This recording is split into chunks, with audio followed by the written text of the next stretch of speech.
Hello, can you hear me?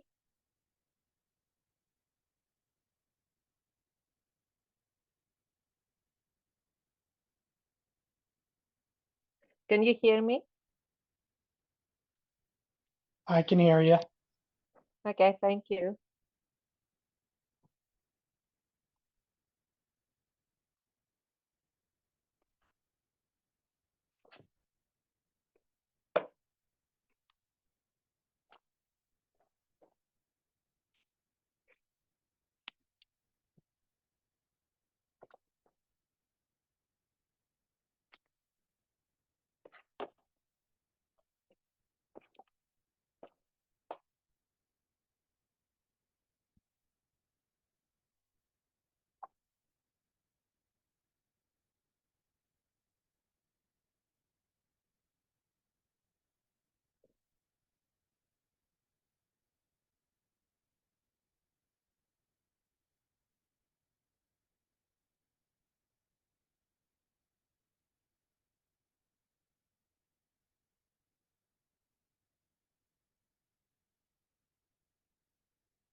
All right, I think we can start.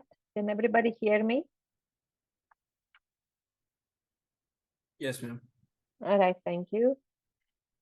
So, what I wanted to do today is um, a couple of things. I first of all to start with a clarification about the recordings of the office hours. So, as you know, I'm always recording when I am on Zoom, but the recordings from office hours or from any other lecture like today, they are not available to you. They're only available to the instructor. That's the policy that Canvas is doing through Zoom. Now, the recording from today, obviously, I will also post it because it's part of the lecture. However, a number of you asked for the recordings from office hours, especially the one on Sunday. And this one, if you need the recording from that office, from of those office hours, then you need to let me know ahead of time so then I can download it and then I can edit it. Most office hours, there are also individual students. Of course, there are a number of students who talk about problems and I'm solving problems, but also as part of those, there are individual students who may share their own individual issues or they may ask specific things about their solution. And in this case, I will have to edit it and move those things that I consider to be very specific to an individual student. I have to edit them out. And that takes some time. And then the rest I can make it available. But people said that they could not access them. Yes, you're not going to be able to access on your own any of the recordings unless you ask me, you tell me that you need them, and then I will do whatever I have to do with editing and make them available. So that is the policy. Obviously, it's not my policy. I think it's a good policy because it protects individuals, obviously. But it's a policy that Canvas also follows. So in that regard, I just wanted to tell you because I got a number of emails yesterday about the recording we had. So today, to move, let me see. In fact, I see somebody has written something in chat. Okay. So today we are going to start with filters. As I said, I believe last lecture, and as I will mention again, and I think also yesterday during office hours, we are going to start with filters because we have a lot of things obviously to do. And we are going to revisit always transmission lines and matching circuits when we are going through the designs, obviously, of the filters, the designs of LNAs, and so forth. So before I start the introduction to filters, I wanted to show you a few real applications. And in fact, I will, so what I will do here is the following. I will, let me see, I will stop sharing here and I will share from here. I need to find it. There, share screen, and I will share this one. All right. I hope that everybody sees this. What you have on your screen, there are a couple of things. First of all, this shows there are filters everywhere. That shows an application where you have an RF and then you have an optical circuit that does exactly using optics what a traditional receiver will do. So even in that, you're going to have specific filters. Like you see here, you have to filter down here. And I hope you see, do you see my pointer, this hand, the red one? Do you see it when I show? Yes? Yes. All right, thank you. So you see the filtering that takes place even when you use a photonic system. This one here, as you can see, is another, like obviously, a very different frequency. This is down to acoustics and the application. But as you can see, the circuits, they have a notch filter here that is like very interesting. It's made out of an inductor and a small capacitor. Those low frequencies will allow something like that, like a large inductor like this, to be designed. However, if you go to higher frequencies, like this one, you will find that there are no inductors anywhere. There is a filter here. You see this one. This is a bandpass filter, and we're going to learn how to design them. And there are, of course, different integrated circuits, like these are transistors, all right? The black ones that you see. And then they have also some other, I think they have some capacitors here. You see this one. They have for an IF filter, for example, a capacitor, you can make a filter only out of capacitors, and you can do that. And so that shows more of an integration, and all of it is inside the package. So this is kind of a hybrid circuit. It's not all integrated because it has different components that have been mounted. Then I will show you here, there are at least the ones we can see, the circuits that we can see. These are different types of circuits. This is a resonator here that you see, the round one. There are different couple structures that also operate like resonators. And I think here you're going to see different types of filters. This is one filter. This is a divider, but you can see this fancy circuit here is nothing else but a matching network. And here, obviously, this is something more involved. This one, as a matter of fact, that looks like an umbrella is nothing else but a stub, and then has a very wide at the end ending, rather to be able to create a load at the end of this stub, like a capacitor. This one, this big thing here, with a microstrip ground underneath, creates a capacitor. So you have a stub with a capacitor at the end. Same thing here. And these round things that you see are dividers. You come from here, you come out there, and then you have different outputs here that are matched. All right, this is a three-way divider.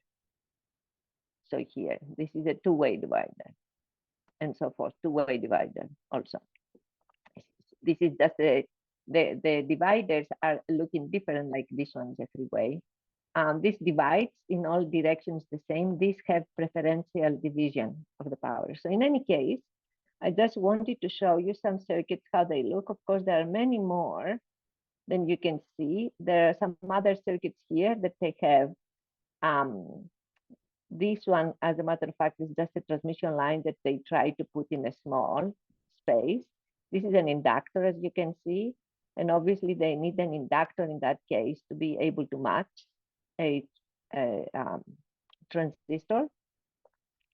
So I just wanted to show you how the circuits that we are going to learn going to look like. There will be out of microstrip, and what I will do in, that's another one, for example, you see the layout here. But what I will do in the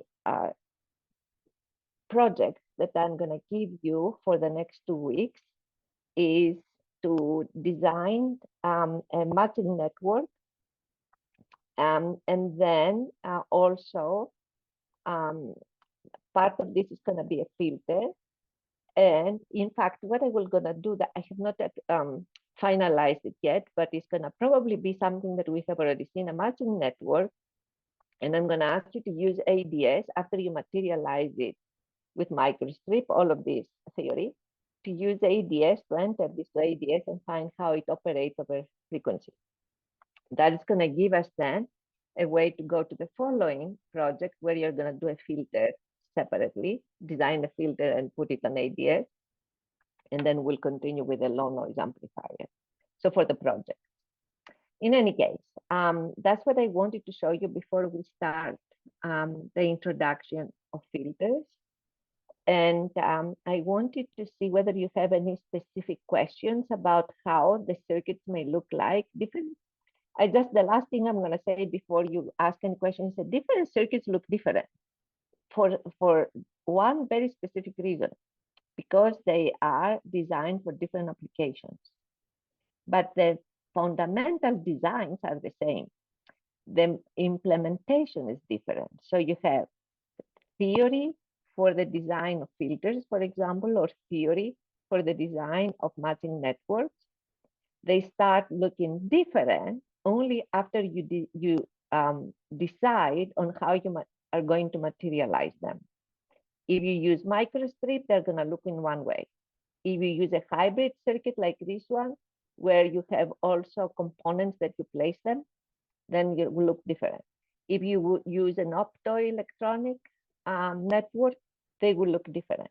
All right. However, the theory behind all of these different materializations is the same.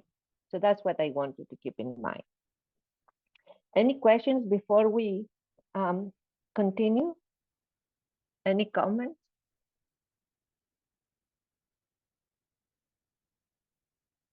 All right. So now I'm going to stop sharing here, and in fact, I will keep that rather, and I will share. Let me see. I'll share here.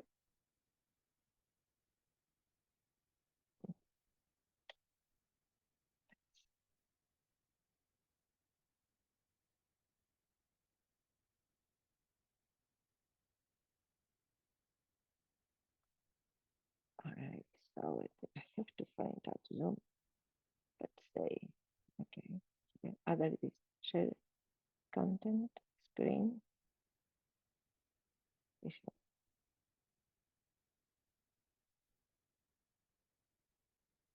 And now we are starting with the basic design ideas about filters. So one thing that you have to remember, and I will put this here, you have to remember that when we use resistors, and we rarely use resistors intentionally. You remember what I said? I said that resistors are incorporated in the circuit, not because we place them to achieve any particular function, but because they are there. So for example, a resistor can be an antenna that radiates. All right, so this resistor here that I have, and I show you like this one, this resistor here could be an antenna, for example. It could be the input impedance of another component. All right, so it's not going to just be a resistor sitting there, just spending power in a useless way, because whatever goes into a resistor turns into heat. Other resistors that you may see incorporated in other parts of the circuit may be primarily there because the circuit has losses, the conductors have ohmic losses, the dielectric has dielectric losses. And if you are going into higher frequencies, you cannot ignore those losses, you have to incorporate them. Now, what can you do? Nothing much really. You cannot get rid of losses.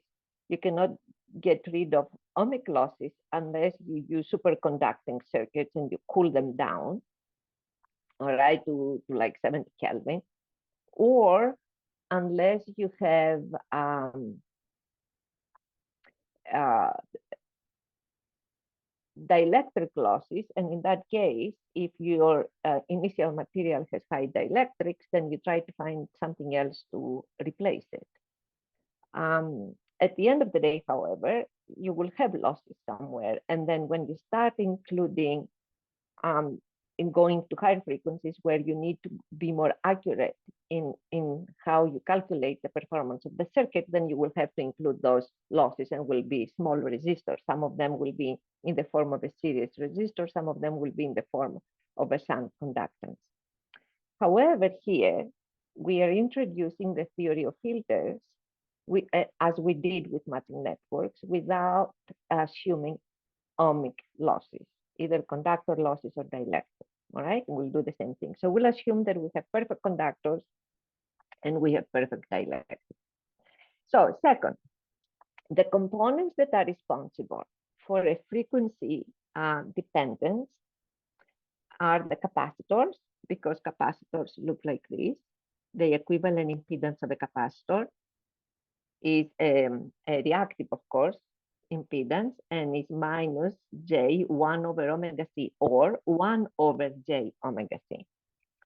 Also, inductors are responsible for frequency dependence because the inductors are also responsible for a reactance, and the impedance, which is imaginary, is equal to j omega l.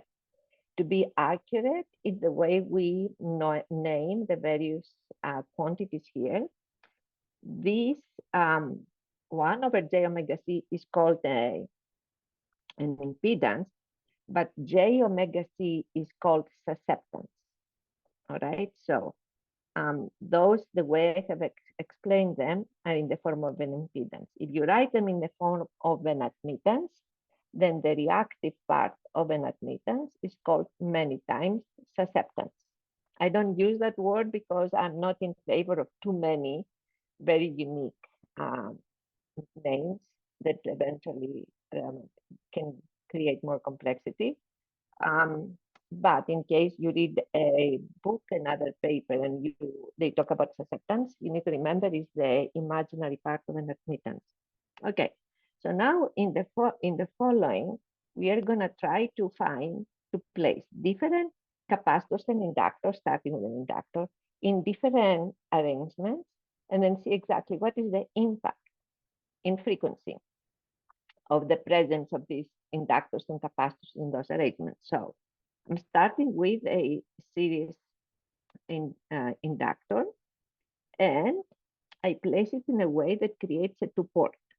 All right, so this is port 1.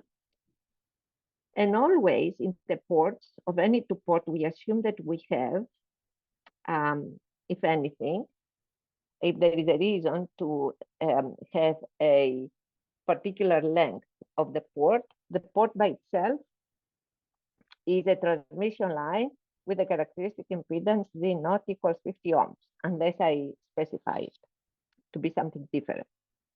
However, when we place at the port something, when we connect something at the port, not in a particular distance, which is a function of the wavelength, but something exactly at the port, that implies that while this is there, we are gonna remove it. Because when I place at the port a voltage source like this, that implies that I place it so close to the port that the electrical length of this line is practically zero, the electrical length, so I remove it. And then also when I say that I place at the port a load, and it's not at any particular length in terms of the wavelength from the port, that implies that this length is also zero, okay? So when I will rewrite that later, you will see that I will remove these thick transmission lines. I will assume they don't exist. Okay, so now if we assume that we have one series inductor connected as a two-port, all right? Then I'm defining the input voltage, output voltage, and the two input currents. And as you can see, I have assumed that the direction of the currents is into the ports, And I will take that into consideration when I write Kirchhoff's laws. All right. So directions of the currents are important and need to be taken into consideration. So then I know that V1 is going to be equal to V naught cosine omega t. I will leave it that as V1 because I know it. And then I write V1 using Kirchhoff's law as I1 times j omega L plus V2. And then I also have placed at the output port a load which is equal to the characteristic impedance of this line. That's how we match it, all right? So I have matched the output port. And in this case, if we match it, then we know that V2 is going to be ZL minus, in fact, V2 is going to be minus I2 because the direction goes outward, goes into the second port of the two port. So that's why V2 is going to be minus I2 times ZL, all right? And then because of continuity of the current, since we only have a series inductor, I1 is minus I2, and therefore it gives us that. I'm solving for I1 in terms of V2. I place it here. And at the end, what I did is I eliminated the currents, and I found one relationship that gives me the output voltage, V2, in terms of the input voltage, V1. We call this, for this particular circuit, the transfer function. Why we call it the transfer function? Because it transfers for us, it gives us an expression that helps us find the output voltage in terms of the input voltage. We call it a transfer function because practically it transfers the voltage from one port to the other, in other words. So the popular term for this is a transfer function, and we'll use it for the filters extensively. We do not use, of course, that for matching networks, all right, but we use it for filters. Okay. Now, to find exactly what this means in terms of frequency, we do as we did also to check, you remember when we found equivalent circuits for different arrangements, different architectures of LC transmission lines, stubs, and so forth. When we found equivalent circuits, we said that we were going to check the DC and the very high voltages. So practically, this way we are going to know exactly what happens, all right? In that case, we wanted to check because we already had a particular architecture. In this case, we already have the architecture, but we want to see exactly what happens when, how it looks. Now the transfer function, that's what we are working on. We want to see how the transfer function looks along the whole frequency, and we're looking at two ends of the frequency spectrum, DC and very high. When we look at DC, omega is 0, obviously. If omega is 0, then we find that the ratio of V2 over V1 is 1. So if we consider this transfer function as a function of frequency, omega, then practically, and we can call it, as a matter of fact, T of omega. So in this case, let's call it that. Let's call it T of omega. Then we find that when omega is 0, T of omega is equal to 1. And then we go to a very large value for omega. So when omega is very, very large, then this is going to apply. So the product of omega lambda is going to be very, very large compared to Z naught. And then I can ignore Z naught in the denominator. So practically V2 over V1 is like this. And then we find that when omega is very, very large, that approaches 0.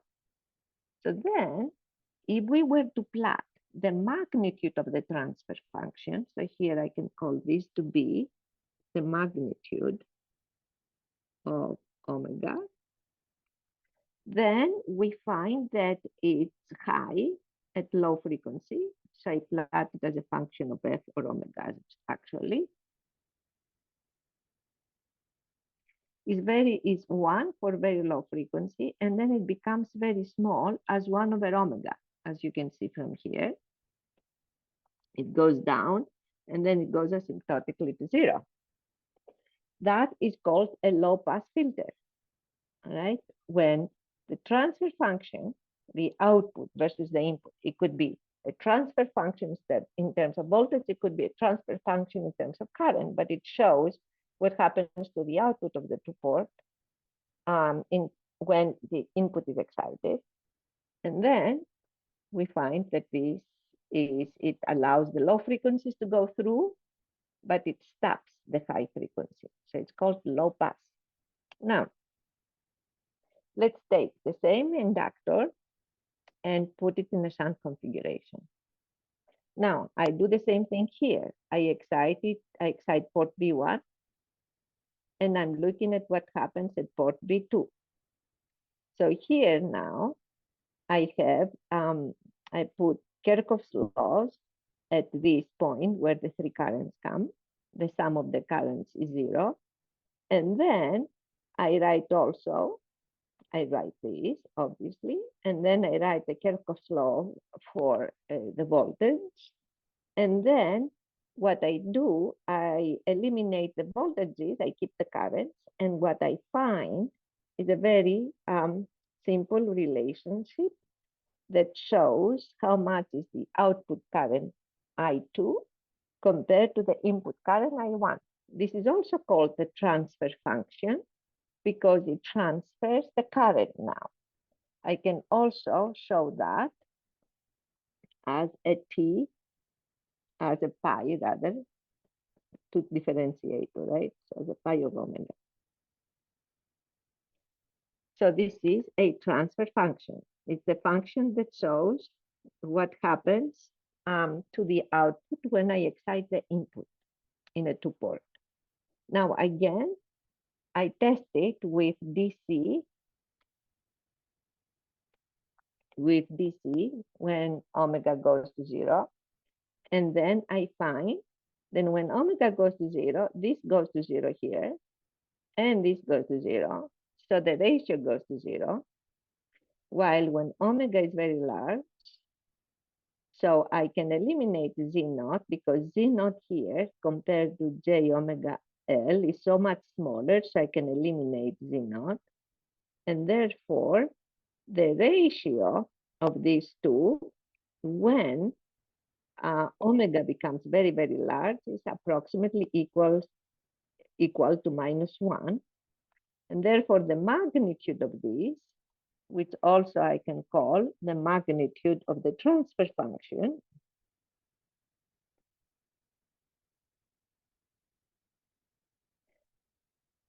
it's very, very small, equal to 0 when omega becomes 0. And actually, it goes asymptotically to 0. All right, so, and then goes equal to 1 when omega becomes very large.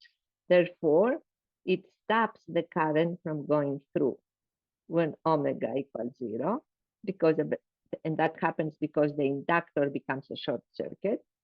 And then it allows all the current to go through without any loss in the current. So all of the power goes to the output network when the frequency becomes very high. And we call that a high pass filter. Okay, so now we go to capacitor and see what happens when we have a series capacitor. So I follow exactly the same simple circuit theory. And here you see the capacitor. Then I apply a voltage here, port 1, and I'm trying to see what happens to port 2, assuming that I put a ZL at port 2, which is equal to Z naught. All right, as I can show it also later. So now I'm writing Kirchhoff's voltage law. And also, since I1 is equal to negative I2 here, I take that into consideration. And what I find is this function, which I call the transfer function. And I indicate that since it's a transfer function for voltages, I write it equal to T of omega. All right. And then I test it again when omega goes to 0, that goes to 0, the ratio. So the transfer function, the magnitude becomes 0. When omega becomes very large, the magnitude of the transfer function goes to 1. And therefore, from here, we have that the magnitude T of omega looks like a high pass, all right, with respect to frequency. Here, omega equals 0. Okay, now we continue. We put a shunt capacitor, okay? And I do exactly the same as I did with the inductor. I apply Kirchhoff's current law around here at this point. And then I apply also Kirchhoff's voltage law, where the two voltages V1 and V2 are equal. And then I incorporate that. And eventually I get with this transfer function, the ratio of the output current compared to the input current. So we're practically looking at what happens to the output with respect to the input. And we assume, of course, the L equals naught, and we call that transfer function phi of omega. And then when we check it with z equals 0, we find that this ratio or the magnitude of the transfer function at dc goes to 1. And when omega is very large, we find that the magnitude of the transfer function when omega is very large goes to 0. And therefore, that's a low pass filter. So here is the magnitude of phi.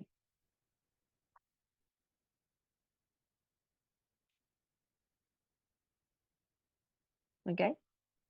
Therefore, each one of these components by itself behaves as a filter, and when it's a series inductance, behaves as a low pass, and these are all the transfer functions. So this is T of omega, phi of omega, so as a high pass when it's shunt.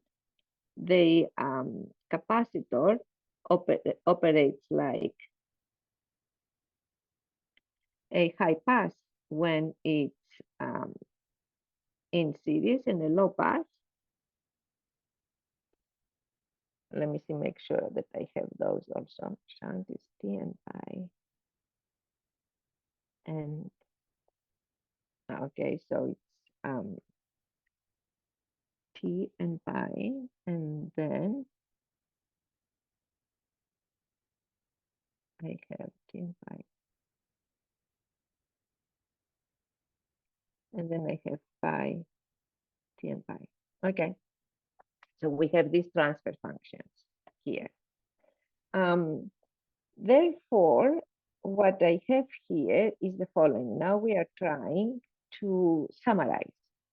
So single L and single C behave like a low pass, high pass. All right. It depends on how they are connected. Now, if I get combinations of L and C, if I have two C's primarily in series, they will behave like one C, obviously. If I have one C, which is in series, and one C, which is in shunt, what are we going to have? The series C is going to behave like a high pass. The shunt C is going to behave like a low pass. So the combination of the two can be a band pass. all right? So also, if I put other combinations of L and Cs, we can create additional filters instead of only low pass and high pass. All right, we can create a band pass filter, a band stop filter. A band stop is the one that rejects frequencies, as you can see here. So usually band stop and band stop filters will have a center frequency, which also we call it the design frequency, center frequency, right? At this point, let's call it center frequency F naught. And this is going to have a center frequency F naught, all right? And the band pass allows frequencies around the center frequency to go through. The band stop stops frequencies around the center frequency to go through. And then, depending also on how you place inductors and capacitors, you can have a circuit that allows all frequencies to go through, and then a circuit that stops all frequencies from going through. Now, you can rarely see these last two, the all pass and all stop, even if we can create them, but nobody wants them. There are other ways to stop things or pass all things, but definitely the most useful filters that you will see are the first four, mostly low pass or high pass. Band pass definitely, maybe low pass and band pass are the most popular. Then it comes high pass and band stop. But these are the first four are the filters we will like to talk about. Now, now that we found that these filters can materialize, or filtering can materialize, and as a matter of fact, very simply, what we also realize is that if we use only one element, we have very little control over the shape of the low pass or the high pass. All right. So with one element, the shape is given, and no matter what is the value of the element, more or less it's going to be similar. So when you go to two elements, you see that you have some flexibility on how the filter is going to look. If it's a band pass filter, you will have some flexibility to morph it. The same thing with band stop. But if you want to have a very particular filter that has a high rejection means that the skirts, as we will call them, the skirt of the filter goes very fast down and very low, all right? So it rejects very quickly outside of your band pass. If you want to then have a particular band pass with a particular shape, whether it's flat or something else, it has ripples, then you realize that you need many more elements like capacitors and inductors. And also you need to have a way to find how you're going to place them and what values you're going to give them. And that is not obvious. So people, many years back, developed methodologies on how to design the filters. And those have really been sustained throughout the years, and we still use them to design filters. So we are going to start talking about these ways of learning how to create the filters. But before we go that way, what I would like also to do in addition is now to go and show you what happens and introduce some also a relatively new concept, just to connect with things that you may have seen in circuit theory, because the filter design there is not different with the filter design we do in high frequencies. It's just how we materialize it. In low frequencies, you just use lumped elements like lumped inductors, lumped capacitors. In high frequencies, you cannot use lumped elements unless you print an inductor, as you saw in some of these print circuits, and then inductors become large. So you try to materialize those capacitors and inductors with sections of lines. And to do that, we are introducing more types of two more concepts, the concepts of the zeros, as you will see, and the concepts of the poles. And I would like to use these concepts by treating a very simple circuit that includes one inductor and one capacitor. All right. So at this point, I will pause for a bit to see if you have any questions before I continue with the circuit that I have here.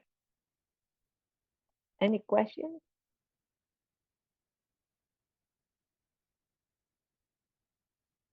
Okay, don't hear any questions. So now I'm using, and let's see what this circuit is gonna do. In fact, before I ask anybody, what kind of circuit do you think this is gonna be? Just by observing the way I have arranged the inductor and the capacitor. Low pass. Yes, this is going to be a low pass filter. Why is that? Because both the series inductor and the shunt capacitor created low pass filters by themselves. So I put one next to the other, they will still create a low pass filter.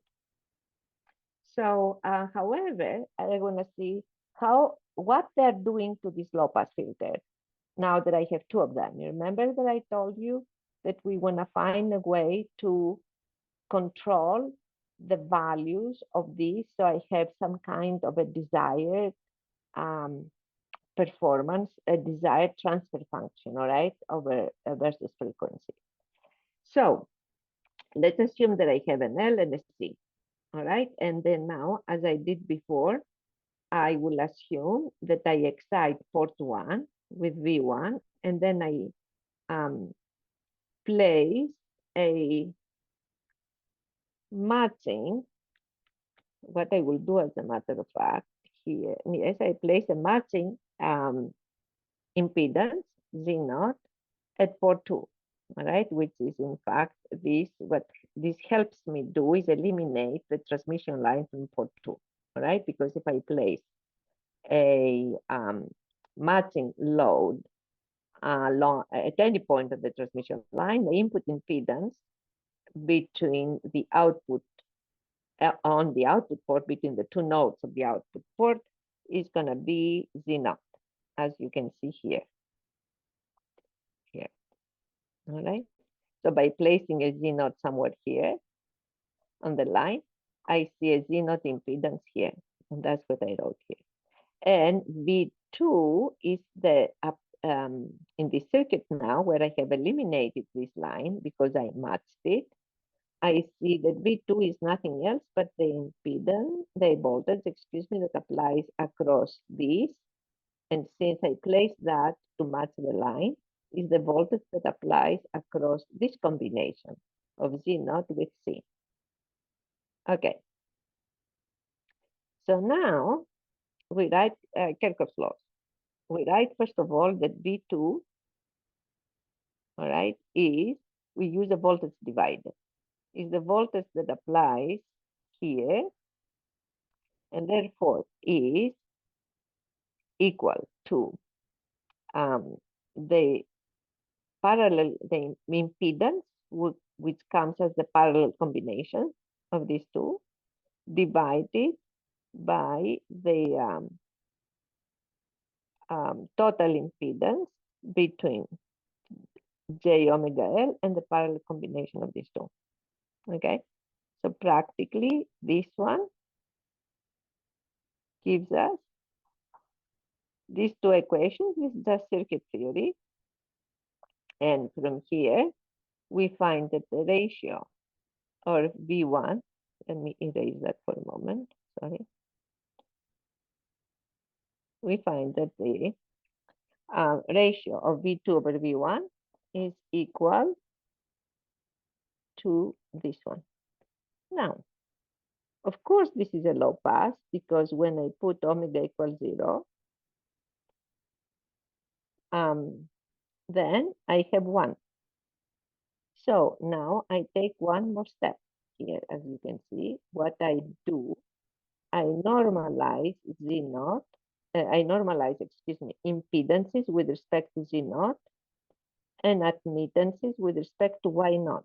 So to write here to understand what I'm doing. J omega L is an impedance, all right? Has the units of ohm. To normalize that, I have to divide it by Z naught. Okay. Now, if we start normalizing, we have to normalize both the numerator and denominator. So obviously we have to divide both the numerator by Z naught and the denominator. If we divide the numerator by Z naught, what practically gives us is 1 that you see here. And then it gives us, if we normalize the denominator, this Z naught is going to give us another 1. Okay. And then I normalize also Z naught, this one. And I call L prime to be the normalized. In fact, since I normalize, I call this one to be J omega L prime. Okay? So it's a normalized entity. Now, also, if I normalize this, and if I normalize it, this is just a imaginary number, all right? It does not have units, so imaginary number.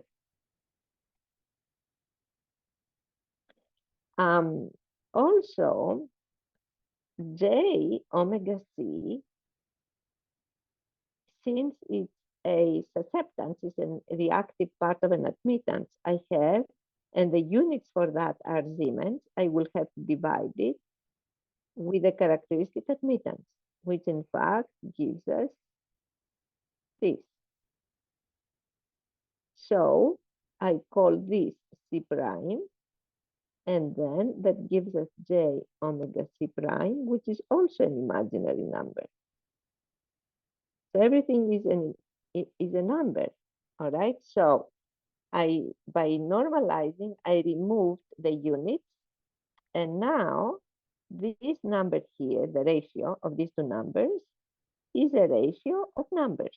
1 in the numerator, and then this complex number in the denominator. And none of them has units, obviously.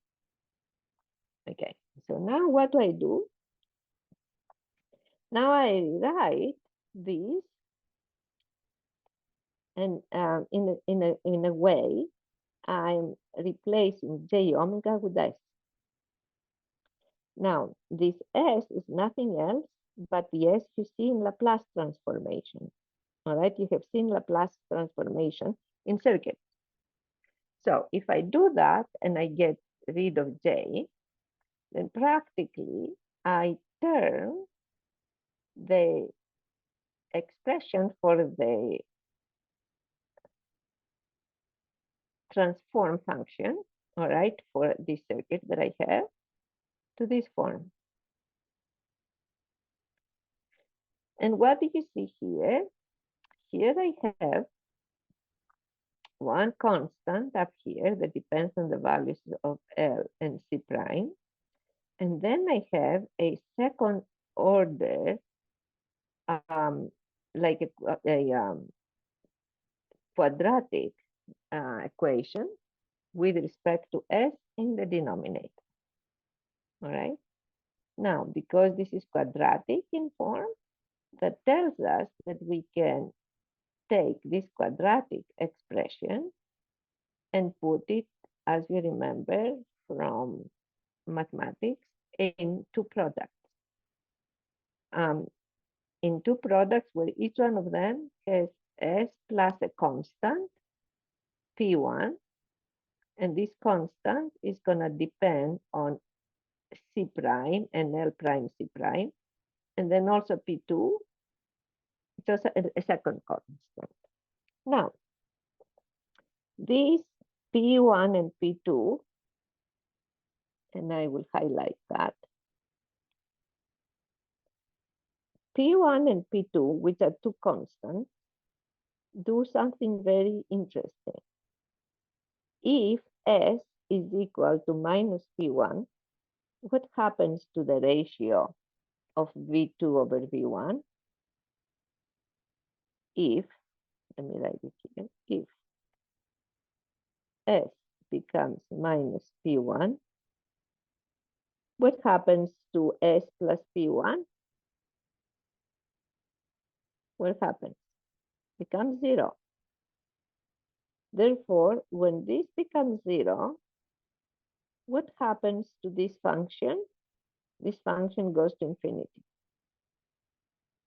And therefore, the root, P1 is the root of the equation in the denominator, all right?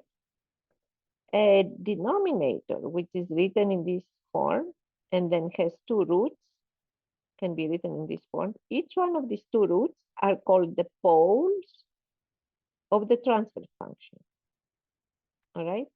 And poles are those those functions of L prime and C prime. So P1 and P2 are functions of L prime and C prime from here. And these will make V2 over V1 to go to infinity. That's why they are called poles, all right?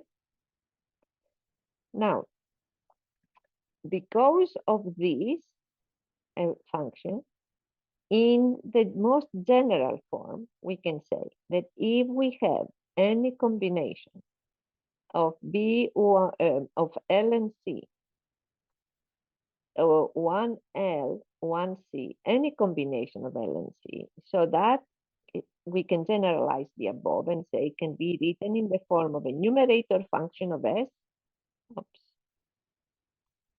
and a denominator function of S, all right? And also, according to theory, and this particular one, it has this form, and the other ones, the P1 and P2 that you saw above, I rewrite it in this form down here, because now I would like to find P1 and P2. And if I solve this quadratic equation to find the roots of this quadratic equation, which are the poles of this transfer function, I find the two roots. And what do you see? That they are different by this sign, all right? And they are directly dependent on the values of C prime and L prime. So, why do we go into all of this? Because here is what we are going to see in the following. And I am going to write it down here. Let me incorporate here a extra page. So what we find is eventually, for any combination of L and C's, and I will write it here. So a circuit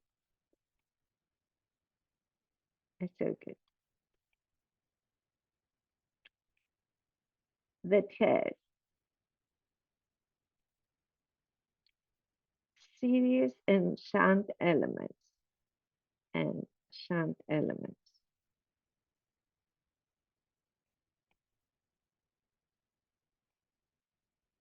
of inductors and capacitors and C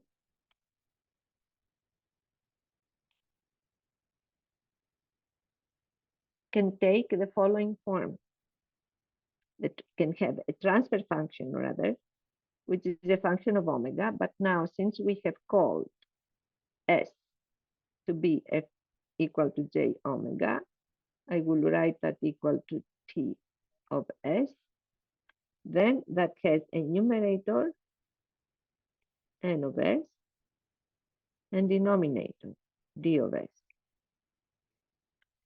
All of the roots of the numerator, U of S, the roots of those,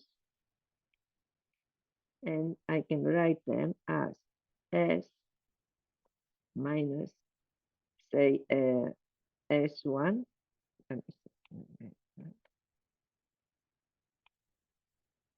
In fact, I will write them as follows. S minus Z1 times S minus Z2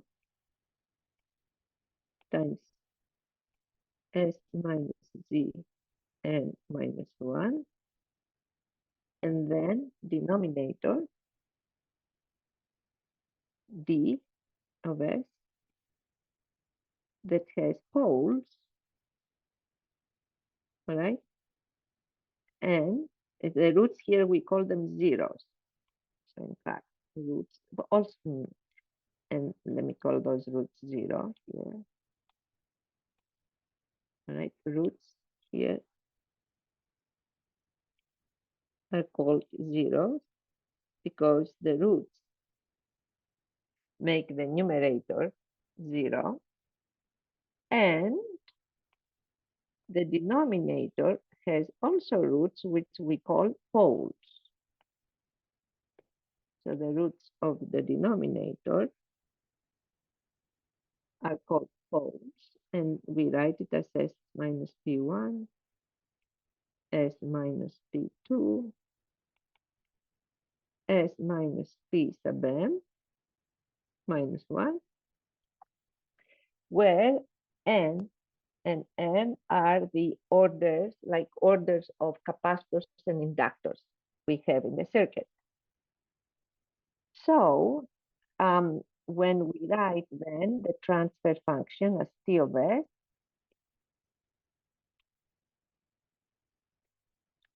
then we're going to have S minus Z1, S minus Z2, S minus Zn minus 1, and then here we're going to have S minus P1,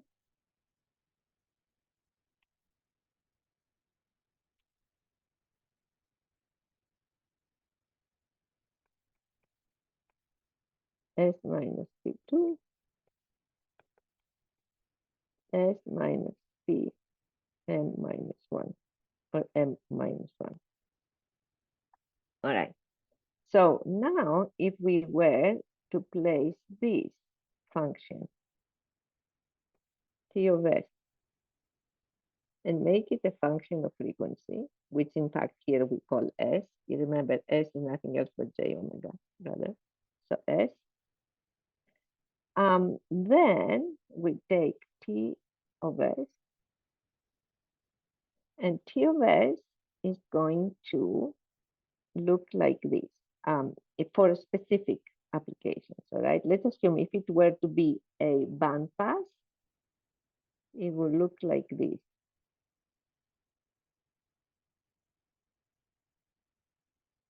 All right, so it has the main lobe where practically you have the band pass, excuse me, the low pass performance.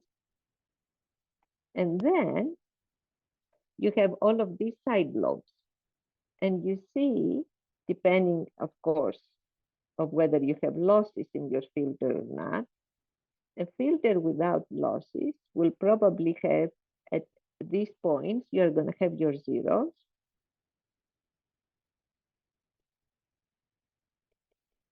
And here, at these points, you're going to have your poles.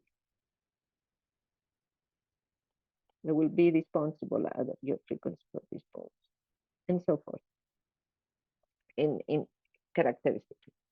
Now, why is that important? If I go there now, I'm looking at this and say, now I did the analysis, how am I going to go back to do a design? Here in my design, I observe something. If I have the capability to place these Z1s wherever I want them, and to place these poles wherever I want them, then I can have a very interesting filter performance. Okay, so now let me show you what I would do. Let's go here, make that a little smaller, and say, now let's go backwards, not the way I did here, where I started with the Z's, and P's, but now without I will say, I would like to have a particular filter design, okay? And I would like to have, in fact, so I'm going here to put my transfer function and say, I would like to have a particular, of course, at 1, I will start, normalize, this is T of S. But I would like to have 3 dBs if this is magnitude, all right, square.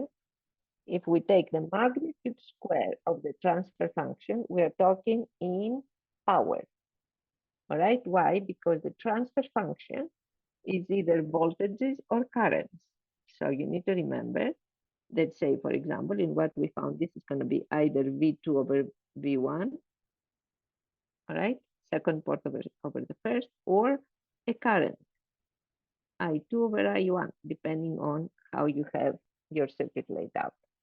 So voltages, the magnitude of this transfer function shows the ratio of voltages, but we know that if we take T of S times T complex conjugate of S, practically we have V2 I2 complex conjugate times V1 I1 complex conjugate. This practically gives us magnitude of Ts to the second, and this one gives us P2 over P1, all right?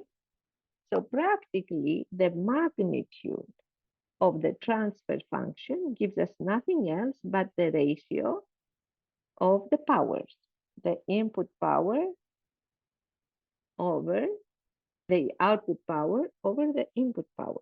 Let me then put this one here. Okay, and that is S. So now let's go to the power in this regard and say, I would like to have my input power, we don't have losses here, all right? So I would like to have at the low frequencies, of course, my input power going through at 0. Okay, so we start that. And then you can say, I want to lose half of my power because of reflections, obviously, at this frequency. I want to go, therefore, 3 dB down, okay, if we especially put that in dBs, because usually we will do this in dBs. Do you know how you transfer in dBs the magnitude of T of S? So we have here, let me go further down. We have the 10 logarithm of T of S squared. This is going to be power P2 over P1 in dB. All right, so you find practically the transfer function in terms of power in dB. And if you lose half of your power, all right, if only half of your power, if P2 is 1/2 of P1, that implies your P2 over P1 in dB is minus 3 dB. Okay? So the 3 dB point, which you see there, and this is, of course, if it's 1, it's going to be 0 dBs. If we start then placing everything in dBs, we start from 0. Let me also do this here to remind you. Okay, so I'll do the following.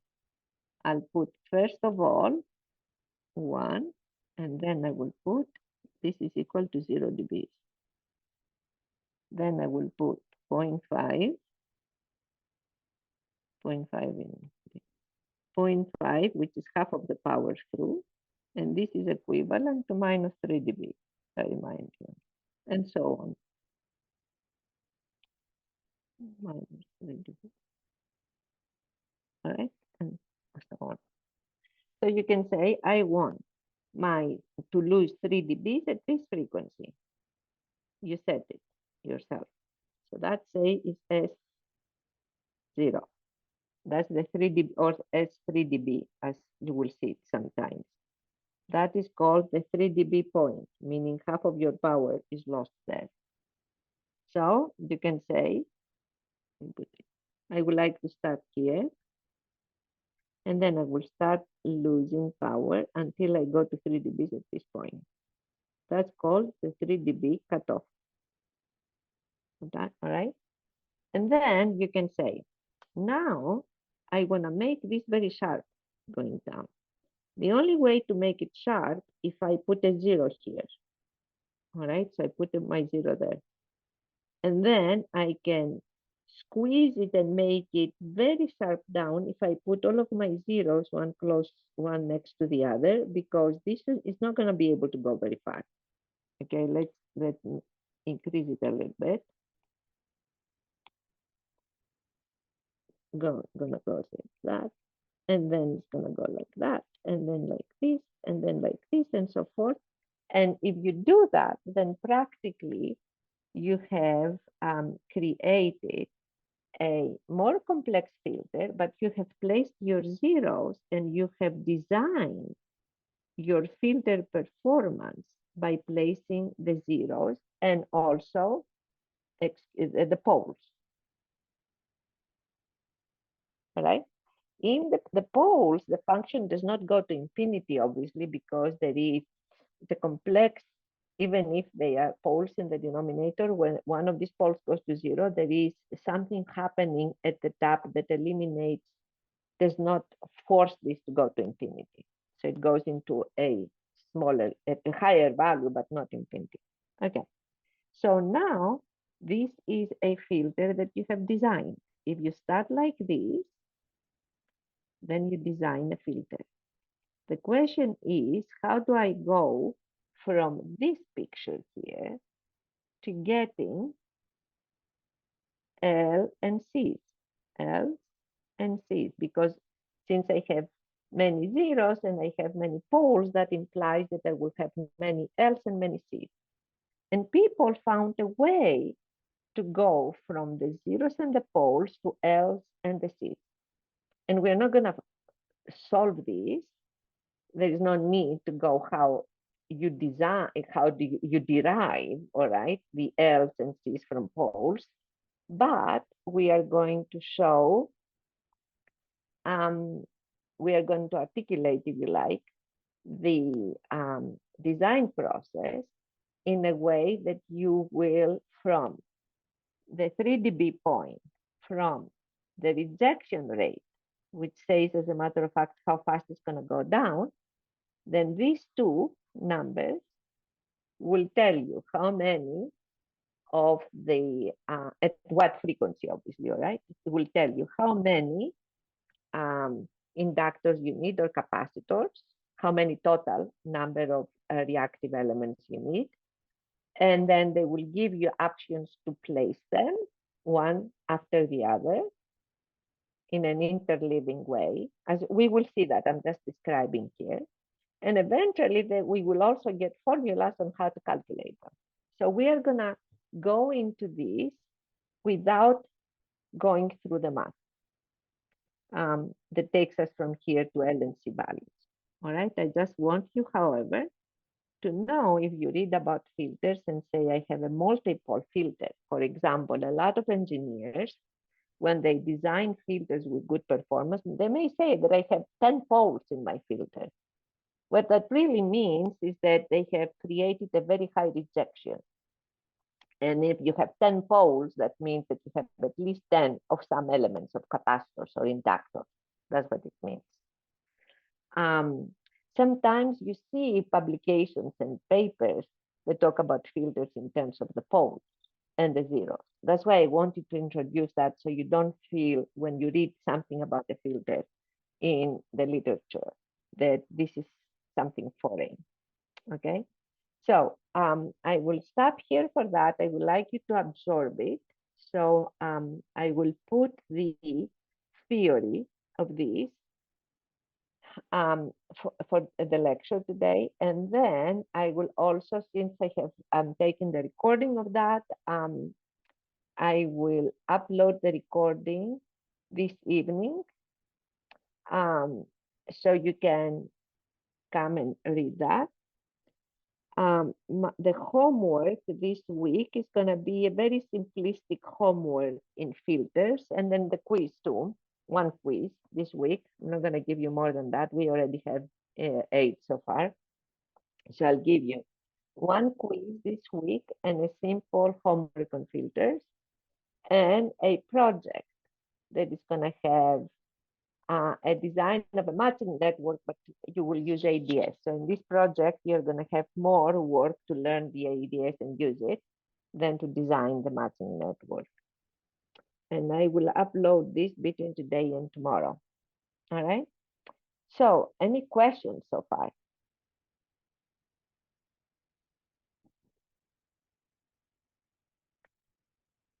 Okay. So please read that to understand. I don't want you to memorize it. I want you to understand what is happening. And on Wednesday, we will start to talk about designs of maximally flat filters. We will have a whole process for the design, and we are going to start this process. All right, so you will learn. We're not going to continue with this math anymore, but we will learn how to follow the design process for filters. Okay.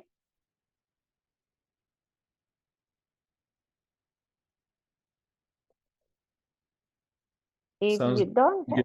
yes, all right. Then if you don't have any questions, I think we're done for today. And as I said, I will upload first the notes, and then it's going to take me a little time to do the video. But I will try to finish it tonight. Thank you so much, Professor. All right, thank you.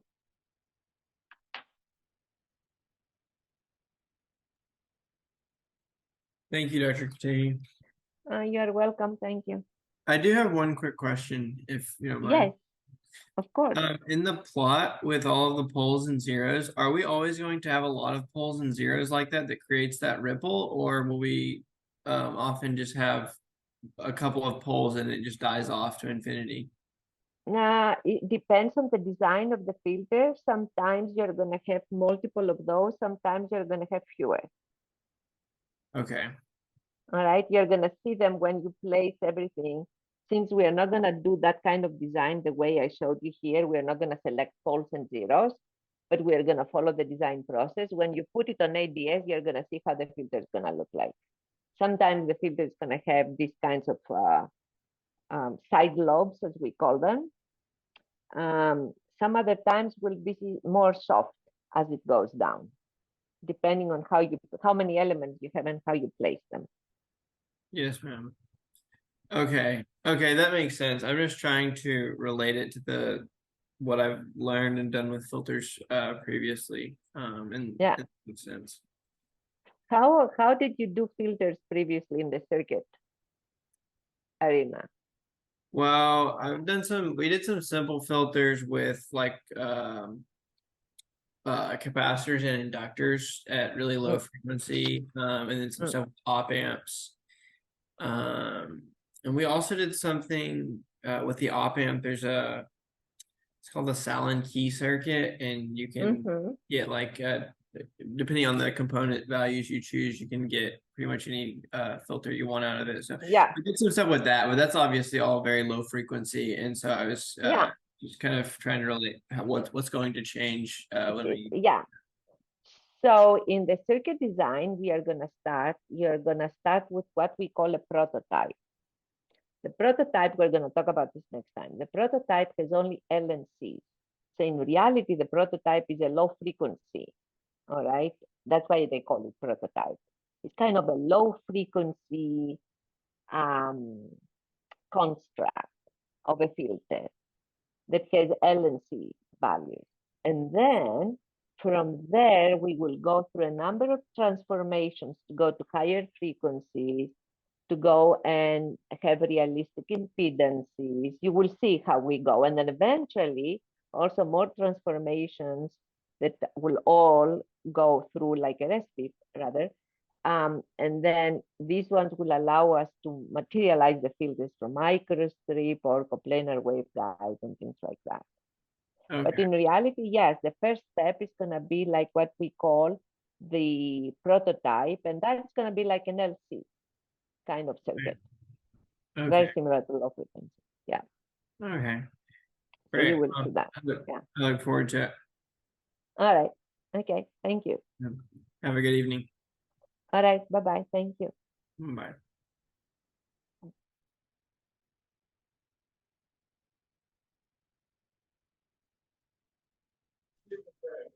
Can you hear me? Yes, I can hear you. Okay. I know at the beginning of class that you were talking about how you weren't uploading the recordings for Sunday's office hours. Yes. And then so you do you want the recording for the Sunday? yes, ma'am. Okay, I will do that. Yeah, no problem. Okay, thank you so much. Are you gonna I'm gonna make upload it for everybody then, make it available. Okay, thank you so much. Sure, but I will edit it. I will edit it and then I will upload it. Okay, thank you. Okay, you're welcome. Hi, Professor. Can I ask a question Yes. about homework? Yes. I just wanted to find out if I have multiple, so if I have components which are in parallel, whenever I set up the matrix, the ABCD matrix, and I have something in parallel, how do I guess the question is, how do I calculate that? So the way I was going about it was going from left to right and just setting up my matrices Yeah, as such, whenever the series. you split your circuit into smaller circuits, all right, from left to right. So you're going to have a section of a transmission line, then you're going to have an inductance, then a capacitor, right? And then you go. And then for each one of them, as you divide it, for each one of them, you find the ABCD from the book. All right? And then you multiply them. And then, Okay. yes, go. And then from the ABCD, you can calculate the S matrix. But to find what I'm asking out, to find how much power goes into a load of 100 ohms, you will have to go from the ABCD to an equivalent circuit. All right? That has the Z, that has the impedance. So then you add, it's going to give you like an LC circuit, the equivalent. You put the 100 ohm load at the end, and then you find how much is the input power at the front. When what I will do is that I would try next right now to do this and upload it so you can see. But in reality, is what I said, you divide it into smaller sections. You take the ABCD matrix for each section from the from Poser's book. You multiply them. You find the total ABCD. For number 2, you just calculate the scattering parameters from the ABCD. From number 3, I go back to ABCD and then I find the Z matrix. And from the Z matrix, my ABCD matrix, I find the Z matrix from Poser's book on the table. And then from there, I find an equivalent circuit. And in this equivalent circuit, I can find how much power. It's a simple equivalent circuit. I find how much power goes to the load. I see. Yeah. So that much I understand. Whenever you mentioned to split it up into smaller circuits, I guess I couldn't really find this in Pelzar's book. A sort of the cascading connection between the two ports. Whenever something is in parallel. In the case of the homework, that would be the shorted stub. Yes. So think about it also. The stub is short at the end and a quarter of a wavelength. So what happens at the frequency? at the frequency we are doing the analysis. If it's a short-circuited stub, which is a quarter of a wavelength, how much is the input impedance in the stub?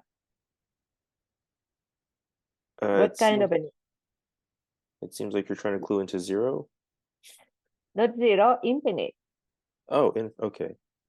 all right, because it's half of a circle. It goes, it's a half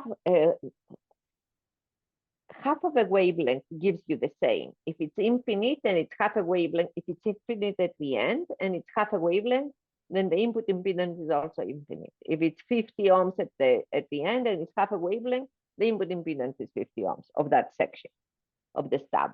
This stub is short-circuited at the end, which means if it were to be half a wavelength, it would provide a short in the beginning. But if that were to provide a short, it would short it the whole circuit. It would have shorted the whole circuit, all right?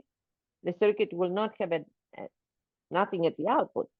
But this one, what it does, from a short circuit goes to an open. So practically it's like you don't even see it. See what I'm saying? I think so. But whenever I was looking at so you provided some notes that show the actual ABCD matrix formulas for each of the different cases. For the shunt shorted stub, You're not gonna, so it's not gonna be there. That's what I'm trying to tell you. Since the stub is short circuited at the end, and it's a quarter of a wavelength, when I'm sitting right where the stub connects to the line and I look towards the stub, I see like an open circuit. So practically it's like I don't see anything. I don't see the stub. So the stub does not do anything to your circuit.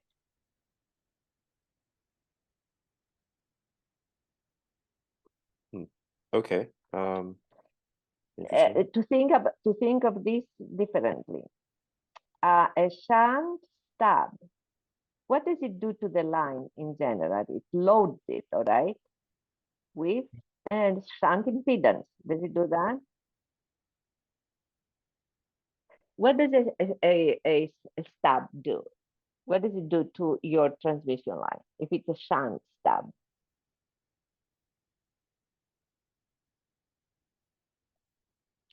It loads the line with an impedance.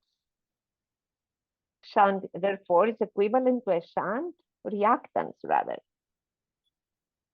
Okay? Okay. Well, if the shunt reactance is infinite, what happens? What happens when you put in parallel shunt, in parallel, an infinite load? It acts like a wire.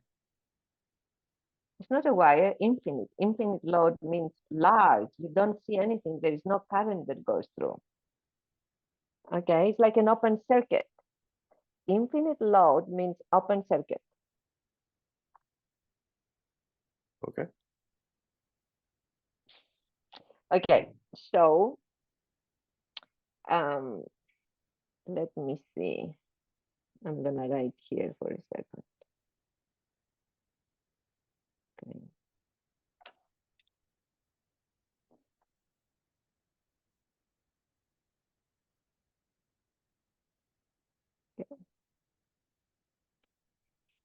Let me go here for a second, and then I will write here.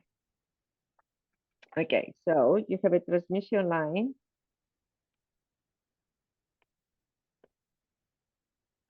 Coming here.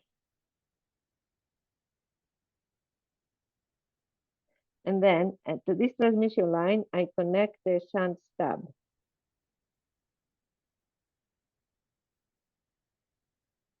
Right? And the stub at the end, it's shorted.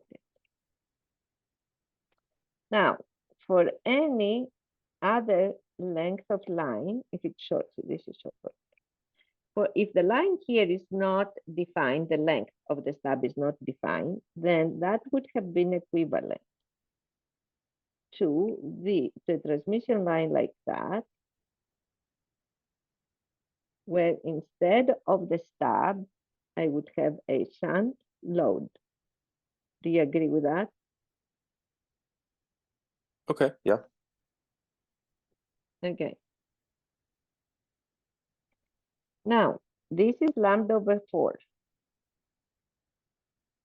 For a shunt, if you want to just do the calculations, this one, the input impedance into the load, okay, is the in.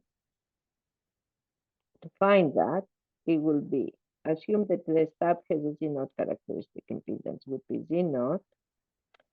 The load of the stub, let's call it LS plus J tangent beta lambda over 4 times Z0 divided by Z0 plus J Z LS. That's LS is the short circuit here. Okay, tangent beta lambda over 4. Okay, ZLS is 0. Therefore, this is 0 and this is 0. And therefore, your Z input there, which is this one, your Z in would be, and that goes, J Z0 tangent of beta lambda over 4. Beta, and that's J, what I call JZ, all right, here. Beta lambda over 4, how much is beta? 2 pi over lambda times lambda over 4, and that is equal to pi over 2. How much is tangent of pi over 2? It's sine of pi over 2 divided by cosine of pi over 2. How much is sine pi over 2? 1. How much is cosine pi over 2? 0. Therefore, this is infinite. All right, so this the input is infinite. What does it mean? That this is so large that is like, this is like an open circuit here. So I don't see it. So my line sees nothing. See? Okay, interesting. All right. I suggest that you look at that carefully so you don't think it's interesting. I'm sorry for saying that. You take it naturally, that is supposed to be like that, all right? Yeah, so I guess what I was going off of was I just assumed that we could use the provided sort of simplified components and their corresponding ABCD formulas and just You plug can it in. do that, but it will give you an infinite, it will give you some weird numbers. I see that now, yeah. Maybe, So yeah, so maybe it will give you just one-on-one thing, I think. It will give you something that will not make a difference. I mean, you can still do that and see what it gives you. But it probably is going to give you one-on-one. One in the is going to give you for Right. this, if you take this as the ABCD matrix for that, for the lambda, it will give you for that, for the ABCD matrix, it will give you 1, 0, 0, 1. yeah, the identity. So I thought it wouldn't do anything, but is that the same as? It does not do anything, right? It's like remove it. It's the same as if you were to remove it. Mhm, What is okay. it? What are we solving for here? What's that? Well, what was this question reference to? The homework. Which part though? The first part for the matrices, basically like setting it up. If you like, yeah, like the last portion, the stub. So, like I had another question on I'm not sure if I'm just getting calculation wrong because it gets very messy. But on the number 3, I'm doing the equivalent circuit simplification from last homework. But I'm Yes. getting like a very low power, so I feel like I'm doing something off. What is very low? Like times 10 to negative 4. Let me see. Just a second, I'll tell you. Both Because- my real and my imaginary are like low magnitude. So the issue too is because there's so many calculations from parameters to impedance matrix, and then there's the impedance like equivalence. I'm not sure. I'm probably missing like a calculation somewhere. Yeah, But I'm not sure if it's just probably. supposed to be low.